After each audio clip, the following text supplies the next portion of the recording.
तिन्ही सांजेला पूजाविधी करताना या चुका करत असाल तर भारतीय संस्कृतीमध्ये परंपरा, चालीरीती, विधी, षडोपचार, धार्मिक विधी यांना अनन्यसाधारण महत्त्व आहे. देशभरातील कोट्यवधी कुटुंबांमध्ये दररोज अगदी चुकता नियमितपणे घरात आपले आराध्य कुलदेवता, कुलदेवी यांचे पूजन केले जाते. यामध्ये तिन्ही सांजेला करण्यात येणाऱ्या पूजनावेळी काही नियम वा संकेत पाळणे अतिशय आवश्यक असते. तरच आपण करत असलेल्या कर्माचे उत्तम फळ प्राप्त होऊ शकते, असे म्हटले जाते. अनेकांना या संदर्भात योग्य माहिती नसते आणि हातून अनावधानाने चुका घडतात. तिन्ही सांजेला किंवा रात्री पूजा करताना नेमक्या गोष्टी आवर्जून लक्षात ठेवाव्यात. जाणून घेऊयात. भारतीय संस्कृतीत परंपरा, चालीरीती यांना अनन्यसाधारण महत्त्व असल्याचे दिसून येते. देशभरातील कोट्यवधी कुटुंबांमध्ये दररोज अगदी चुकता नियमितपणे घरात आपले आराध्य कुलदेवता, कुलदेवी यांचे पूजन केले जाते. काही ठिकाणी तर शास्त्रशुद्ध पद्धतीने घरातील देवांची पूजा केली जाते. तर काही ठिकाणी कौटुंबिक परंपरा, मान्यता यांनुसार पूजा केली जाते. भगवंतांचे नामस्मरण, पूजन अत्यंत शुभ मानले गेले आहे. मानसिक शांतता, प्रसन्नता लाभण्यासाठी देवतांचे पूजन, नामस्मरण उपयुक्त असल्याचे सांगितले जाते.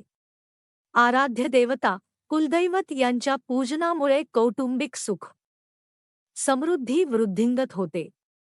देवतांचे शुभाशीर्वाद प्राप्त होतात, अशी मान्यता आहे. दिवसभरात केलेल्या देवतांच्या पूजन तथा नामस्मरणामुळे शुभ फल प्राप्त होते, तसेच समाधानाची अनुभूती पण घेऊ शकतो, असे पुराणात सांगण्यात आले आहे. सकाळी देवतांचे यथाशक्ती, यथासंभव पूजन आणि तिन्ही सांजेला देवासमोर दिवा लावणे, धूप घालणे असा पिढ्यानपिढ्यांचा नित्यनेम सुरू असतो. काही पूजा किंवा व्रतवैकले तिन्ही सांजेला केली जातात. तिन्ही सांजेला करण्यात येणाऱ्या पूजनावेळी काही नियम वा संकेत पाळणे आवश्यक असते. तरच आपण करत असलेल्या कर्माचे उत्तम फळ प्राप्त होऊ शकते, असे म्हटले जाते. अनेकांना या संदर्भात योग्य माहिती नसते आणि हातून अनावधानाने चुका घडतात. तिन्ही सांजेला किंवा रात्री पूजा करताना नेमक्या गोष्टी आवर्जून लक्षात ठेवाव्यात. जाणून घेऊयात. शंखनाद. अनेक ठिकाणी सकाळी देवाची पूजा करताना शंखनाद करण्याची पद्धत आहे. मात्र पुराणातील काही उल्लेखांनुसार तिन्ही सांजेला किंवा रात्री पूजा करताना शंखनाद करू नये, असे सांगितले जाते. कारण सूर्यास्तानंतर देवीदेवता विश्राम करायला जातात, अशी मान्यता आहे. त्यामुळे तिन्ही सांजेला किंवा रात्री केलेल्या शंखनादामुळे देवतांच्या साधनेत व्यत्यय येऊ शकतो. तसेच वायुमंडळात अस्तित्वात असलेल्या सूक्ष्म जीवांनाचा विश्राम बाधित होतो. असे केल्याने पूजनाचा लाभ मिळत नाही, उलट नुकसान सोसावे लागू शकते. मनोभावे केलेल्या पूजनाला अर्थ प्राप्त होत नाही. त्यामुळे शंखनाद करू नये, असे सांगितले जाते. घंटानाद केल्याने एक प्रकारची सकारात्मकता, चैतन्य, उत्साह संचारतो, अशी मान्यता आहे. अनेक घरांमध्येही काहीशा मोठा घंटा पाहायला मिळतात. सकाळी केल्या जाणाऱ्या देवपूजनावेळी आवर्जून घंटानाद केला जातो. काही ठिकाणी छोट्या स्वरूपातील घंटा असतात. अनेक ठिकाणी दररोजच्या पूजनात घंटिका देवीचे पूजनही केले जाते. मात्र पुराणातील काही मान्यतांनुसार तिन्ही सांजेच्या पूजनावेळी किंवा देवासमोर दिवा लावताना घंटानाद करू नये, असे सांगितले जाते. घंटानाद केल्याने वायुमंडळातील सूक्ष्म जीवांच्या विश्रामात बाधा येते, अशी मान्यता असल्याने सूर्यास्तानंतर घंटानाद करणे शक्यतो टाळावे, असे सांगितले जाते. तिन्ही सांजेला कोणाचे पूजन करावे? पुराणांनुसार तिन्ही सांजेला किंवा रात्रीच्या वेळी सूर्यपंचदेवतांचे पूजन करणे वर्ज्य मानले गेले आहे. सूर्यपंचायत देवतांमध्ये सूर्य, गणपती, दुर्गा, शिव आणि विष्णू यांचा समावेश आहे.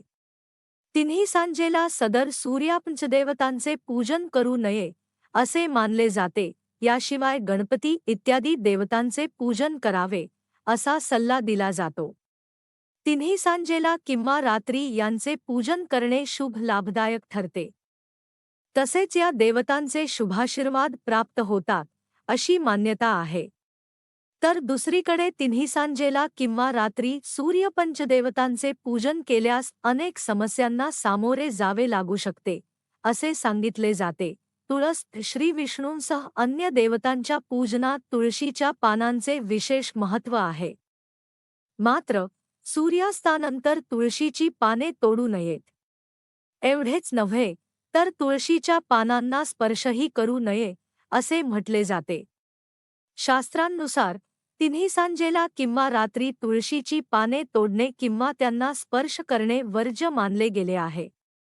असे केल्यास आर्थिक आघाडीवर चिंता वाढू शकते, समस्या उद्भवू शकतात तसेच नकारात्मकता वाढू शकते अशी मान्यता असल्याचे सांगितले जाते. तिन्ही सांजेच्या पूजा विधीमध्ये दिशा महत्त्वाची. पुराण आणि शास्त्रांनुसार तिन्ही सांजेला किंवा रात्रीच्या वेळी पूजा करताना उत्तरेकडे मुख असावे असे म्हटले जाते. वास्तुशास्त्रातही उत्तर दिशेचे महत्त्व अधोरेखित करण्यात आले आहे. उत्तर दिशेकडे तोंड करून केलेले पूजन पुण्यफलदायी ठरते. तसेच महादेव शिवशंकराच्या पूजनात उत्तर दिशेला अधिक महत्त्व आहे अशी मान्यता असल्याचे म्हटले जाते. उत्तरेकडे तोंड करून केलेल्या पूजनामुळे धन, धान्य, सुख, संपत्ती वृद्धिंगत होते. उत्तर दिशा स्थिरतेचे सूचक आहे. कुबेराची कृपादृष्टी या दिशेवर अधिक असते अशी लोकमान्यता असल्याचे सांगितले जाते.